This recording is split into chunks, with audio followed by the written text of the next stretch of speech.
കോഴിക്കോട് അടുത്തായി നടന്നു വരുന്ന ഒരു സീരിയൽ കില്ലിംഗിന്റെ അന്വേഷണ ചുമതല നമ്മുടെ നായകന്റെ കിട്ടുകയാണ്. ആളിന്റെ കിട്ടിയതിനു ശേഷമുള്ള കേസ് അന്വേഷണവും ഈ സീരിയൽ കില്ലിംഗ് ഒക്കെ ആരാണ് ചെയ്യുന്നത്, എന്തിനു വേണ്ടിയാണ് ചെയ്യുന്നത്, എന്താണ് മോട്ടീവ് എന്നൊക്കെ ഉള്ളതിന്റെ ഉത്തരമാണ് ഈ സിനിമ.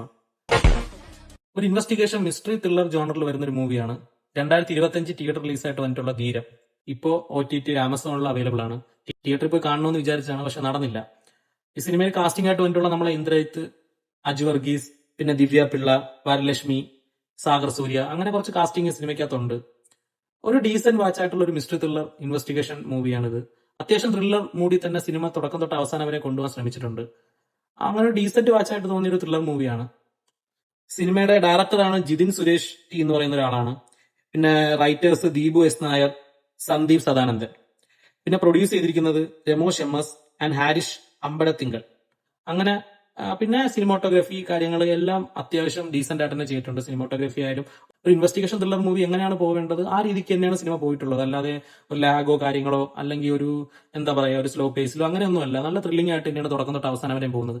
പിന്നെ നമ്മൾ കണ്ടുപടുത്ത കുറെ കഥകൾ നമുക്ക് ഇതിൽ തോന്നും. നമ്മൾ ഒരുപാട് കണ്ട സിനിമകളുടെ ഒരുപാട് ഷെയ്ഡ്സ് നമുക്ക് ഇതിന്റെ അകത്ത് തോന്നും. ഇതിന്റെ ഒരു ബാക്ക് സ്റ്റോറി ഒക്കെ ഉണ്ട്, എന്തിനു വേണ്ടിയാണ് എന്നൊക്കെ ഉള്ള ഒരു ബാക്ക് സ്റ്റോറി കാര്യങ്ങളൊക്കെ അടിപൊളിയായിരുന്നു. അതൊക്കെ എനിക്ക് ഭയങ്കര ഇഷ്ടപ്പെട്ടു. കാരണം നല്ല രീതിക്ക് വർക്കായി. കാരണം അവരെ നമുക്ക് എന്താ ചെയ്യുക, അവര് മരിച്ച നന്നായി, അവരെ കൊന്ന നന്നായി എന്ന് നമുക്ക് തോന്നിപ്പോവും. ആ രീതിക്കാണ് ആ ബാക്ക് സ്റ്റോറി നല്ല ഇമോഷണലി കണക്ട് ആവുന്ന ഒരു ബാക്ക് സ്റ്റോറിയായിരുന്നു അവർ കൊടുത്തിട്ടുണ്ടായിരുന്നത്. പിന്നെ ഒരു പ്രതികാര കഥ, നമ്മൾ കണ്ടു മടുത്തതുപോലൊക്കെ തന്നെ ഒരു പ്രതികാര കഥയാണ്. നല്ല ട്വിസ്റ്റ് ആൻഡ് ടേൺസ് ഉണ്ട്, അത്യാവശ്യം മിസ്റ്ററി. അങ്ങനെ ഒന്ന് കണ്ടിരിക്കാവുന്ന ഒരു വാച്ചബിൾ ആയിട്ടുള്ള ഒരു മൂവി ആയിട്ട് തന്നെയാണ് ഫീൽ ചെയ്തത്.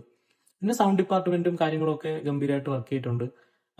ഒരു എന്താ പറയാ ഒരു ഇൻവെസ്റ്റിഗേഷൻ ത്രില്ലർ മൂവിക്ക് വേണ്ട ഒരു സൗണ്ട് എഫക്റ്റും കാര്യങ്ങളും ബാക്ക്ഗ്രൗണ്ട് സ്കോറും കാര്യങ്ങളൊക്കെ സിനിമയ്ക്കകത്തുണ്ട്.